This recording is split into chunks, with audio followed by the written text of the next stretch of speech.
Ate Lyra? Ate Lyra, yung ulam niyo po.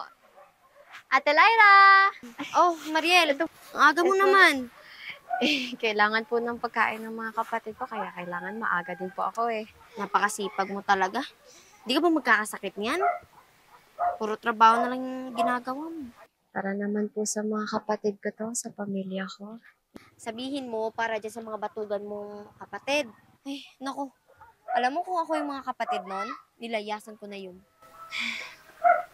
Baka papahinga lang din po siya. O siya, sige, kukunin ko lang yung bayad ko. Sige po ate. O, eto, Salamat po. bayad ko sa'yo. Sinobrahan ko na yan para makatulong na din.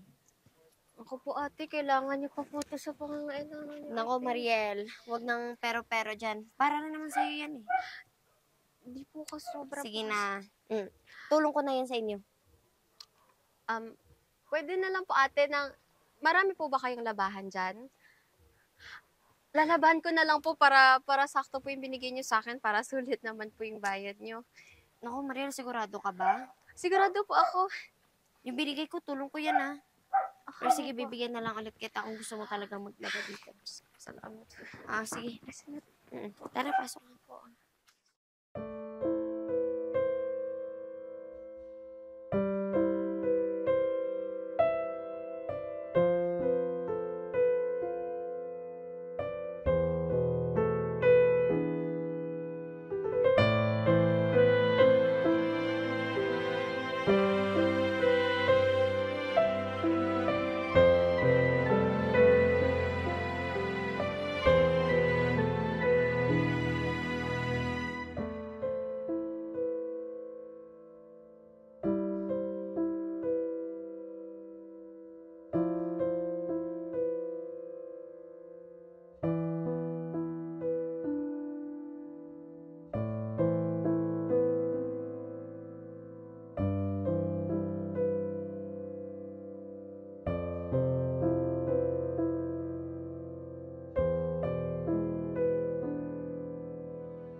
Mag-meet ka, boy! Ang turing.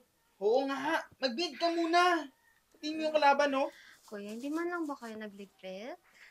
Tol, kamusta yung good items mo? Nabili na ba? Oo, tol. Ang laki nga nakita natin ngayon. Good items. Nice. Bili tayo ng pagkain mamaya. Sige, tol. Akong bahala. Boy, mag-meet ka!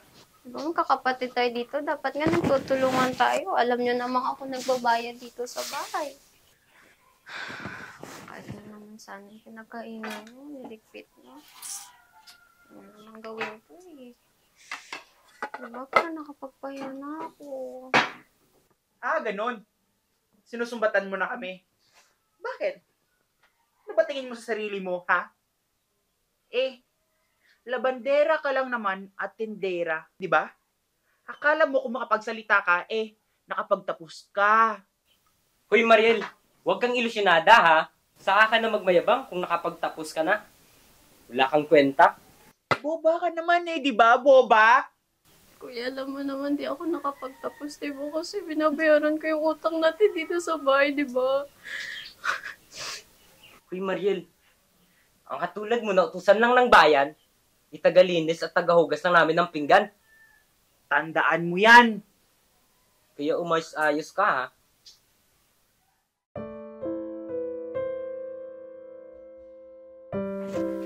Kuya! Wala na ka na. Niluto niyo lahat ng pagkain natin sa isang buwan? Alam niyo na wala na tayong pagkain, di ba? J-boy, Ha?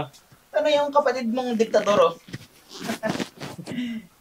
Di naman kasi sa ganun eh. Alam niyo wala na tayong pagkain. Saka ba't ba kasi kayo umiinom pa? Manahimik ka nga. Para kang manok. Putak ka ng putak. Kung sana tinabaho niyo na lang yan, di ba? Natulungan niyo pa sana tayong mga magkakapatid. Ganon. So, sinusumbatan mo pa kami? Ha? Sabi ng kuya eh. Kaya Sinusumbatan mo pa kami? wala na kasi tayong pagkain, kuya. Kahit anong gawin ko, wala na tayong pagkain. Inubos niyo pa. Hindi ka na, J-Boy. Iyak ko nang iiyak.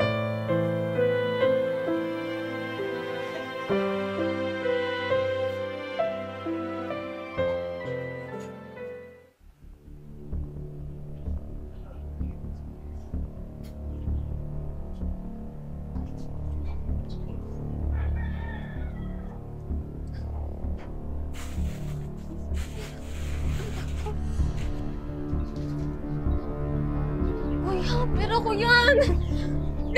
Ano ka ba? Ang birthday ko yan, kuya. Baby ka! Yung pera ko. Ba? Wala kang pera dito! Yung pera ko. Wala ka naman! Tol! Hoy, ikaw, Mariel.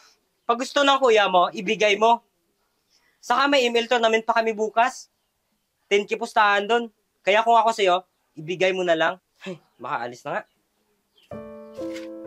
Tol!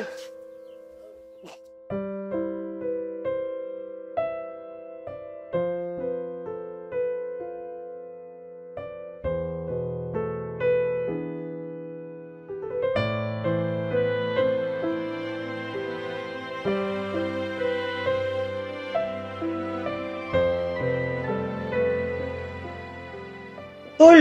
Connect naman, oh. Hindi ako makapaglaro, oh. Wala akong load, tol. Ang hirap pala ng buhay, no? Kapag wala si Mariel. Oo nga eh. Wala na akong pera. Pero alam mo, narealize ko, sobrang sama talaga natin. Lahat-lahat na gawain, inaasa natin kay Mariel. Siguro, tol, maghanap na lang kaya tayo ng diskarte. Para magkapera naman tayo. Sige, G ako dyan.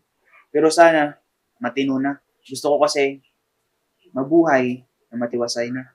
So, paano, tol? Bukas, simulan na natin. Sige. Chi!